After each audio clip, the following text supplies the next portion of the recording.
The message was never meant for him, and yet it reached him at the exact moment his life felt most empty. It arrived late at night on a phone that rarely carried anything personal anymore, just numbers and schedules and reminders of power. The words were short, desperate, and uneven, typed by shaking hands. A single mother asking for help she no longer believed would come. In that instant, the billionaire who had everything felt something crack open inside him, because for the first time in years, someone had reached out not knowing who he was, not wanting anything from him except hope. Before the story goes any further, take a moment to like, comment, share, and subscribe to the channel if you believe in kindness quests second chances and the quiet power of doing the right thing when no one is watching. Her name was Rachel Miller, a young single mother living on the edge of a small town in the United States where winter arrived early and mercy arrived late. Life had narrowed for her into a series of survival decisions. Which bill could wait, which meal could be skipped, which promised her child she would have to quietly break again. Her husband had died years earlier in a factory accident, leaving her with grief, medical debt, and a toddler who depended on her for everything. She worked 2 jobs, one at a grocery store and another cleaning offices at night, but illness had crept in and hours were cut. When the landlord posted the eviction notice, the world felt like it had finally closed its doors on her. That night, Rachel typed a message she had rewritten a dozen times. It was meant for a local charity contact she once heard about, but exhaustion blurred her vision, and her phone auto-filled the wrong number. She asked for help with rent, with medicine, with time. She apologized for asking. She promised she was not lazy, not irresponsible, just tired. She pressed send and cried herself to sleep, believing no one would ever read it.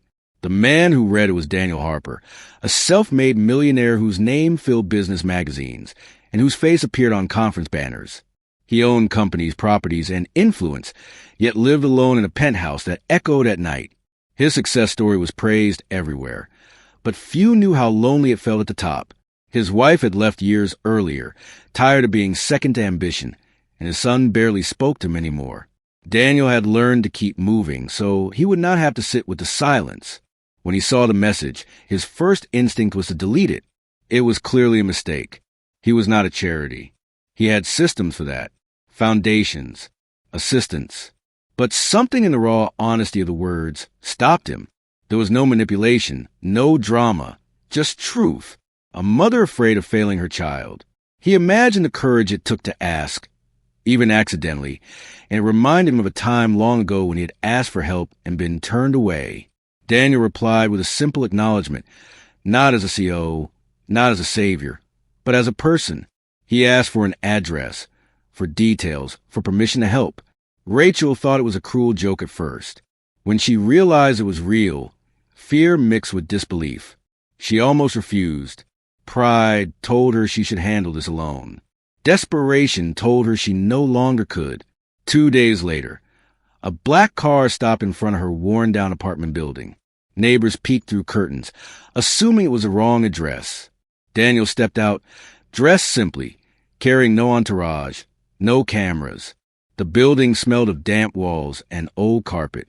The stairs creaked under his weight as he climbed to the 3rd floor, each step taking him further away from the world he knew and closer to a life he had never truly seen. Rachel opened the door slowly, her hands trembling. Behind her stood her young son, Noah, clutching a threadbare toy and watching silently. The apartment was small, cold, and filled with the quiet dignity of someone doing their best with very little.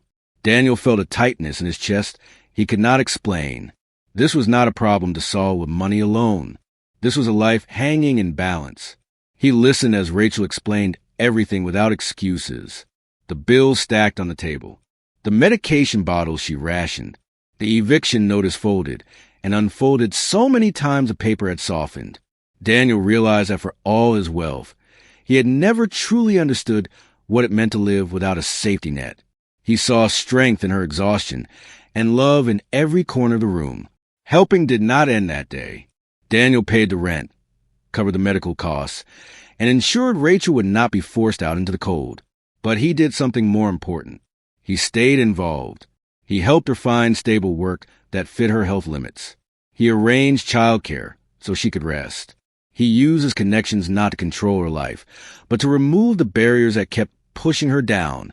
As weeks passed, Rachel's shoulders slowly relaxed. She slept through the night for the first time in months. Noah laughed more. The apartment felt warmer, not because of better heating, but because fear no longer lived there. She began to believe that maybe her story did not end in loss after all. Daniel changed too. He found himself thinking about Rachel and Noah during meetings, questioning decisions that once seemed obvious. He started programs in his companies to support single parents. He funded community housing quietly, without branding. The more he gave, the lighter he felt. Success began to mean something different. What struck him most was how little Rachel asked for. She never treated him like a miracle. She treated him like a human being who had chosen to care. That humility humbled him in return. He realized that kindness did not require grand gestures, only presence and consistency. One evening, Daniel visited again, not with solutions, but with time. He watched Noah show him drawings taped to the wall. He saw Rachel smile without forcing it. In that moment, he understood that the message sent by mistake had arrived exactly where it was meant to. Not because he was rich, but because he was ready. Just before the ending, take a second to comment below and share what you believe happens when kindness reaches the right heart at the right time. Your words might remind someone not to give up. Rachel never became rich. Her life did not turn into a fairy tale, but it became stable, hopeful, and whole. She rebuilt herself piece by piece, stronger than before. Daniel never took credit for what happened. He simply returned to his life, carrying a quiet truth that sometimes the greatest moments are born from accidents, and sometimes being the wrong person is exactly what makes you the right one. In a world rushing past broken people, one wrong message became a doorway. And on the other side of that door, two lives found a second chance they never expected, proving that kindness, when chosen, can change everything.